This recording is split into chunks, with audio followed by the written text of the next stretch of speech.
When you have a super awesome dream, what do you do after you wake up? You probably wake up and forget about it. But when Martin Luther King Jr. had a dream, he made it come to life.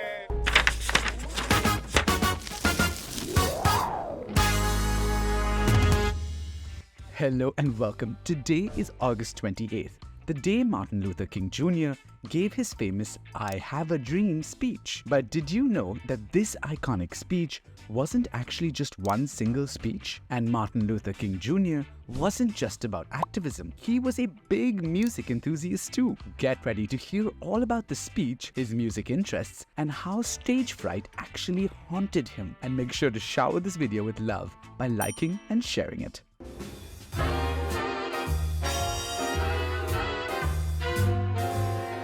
"I Have a Dream" was the public speech given by Martin Luther King Jr. during the March on Washington for Jobs and Freedom. This was exactly on today's date, the 28th of August, but back in 1963. MLK Jr. had been preaching about dreams since 1960. The speech has no single version draft. It was a combination of several versions. Most people remember the lines, "I have a dream that my 4 little children will one day live in a nation where they will not be judged by the color of their skin, but by the content of their character. I have a dream today." The speech was about MLK Jr.'s experiences of discrimination, abuse, mistreatment, and exploitation of black people. It talked about how America's promise as a nation that provides freedom and justice is completely untrue. The speech's rhetoric offers America a chance to make amends for its racial sins.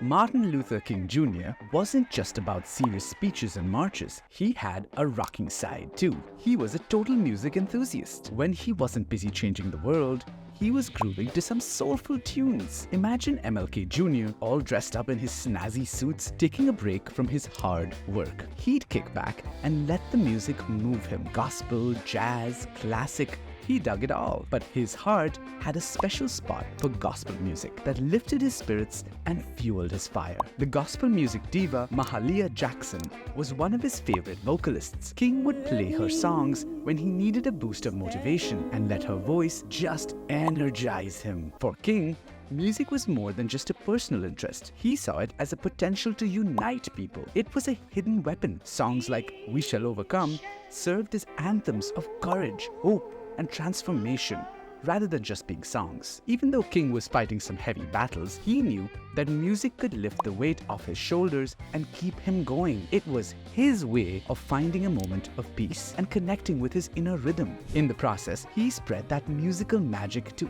everyone who stood with him. So when you think of Martin Luther King Jr., don't just picture a serious leader. Imagine him with a smile, swaying to the beat and creating notes that echoed his dreams of a better world.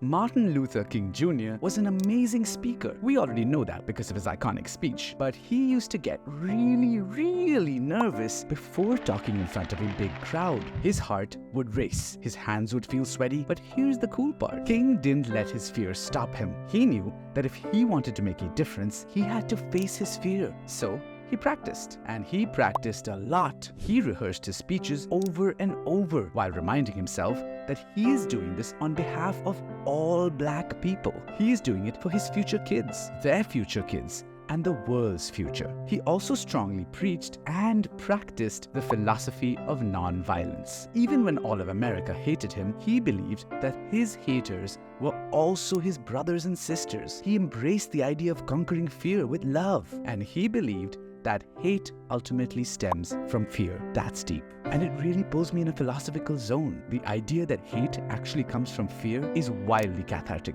While we're on the topic of going against the odds to push your voice, let's talk about Charlie. Who's Charlie? Well, the bravest and goodest boy to exist. Charlie is the dog that barked so loud, he saved his family and all his neighbors from... Well, check out my next video to know that. Before you go watch the next video, make sure you are subscribed to Behind the Date for more interesting stories from all over the world. Bye-bye. I'm off to meet Charlie, the superhero dog.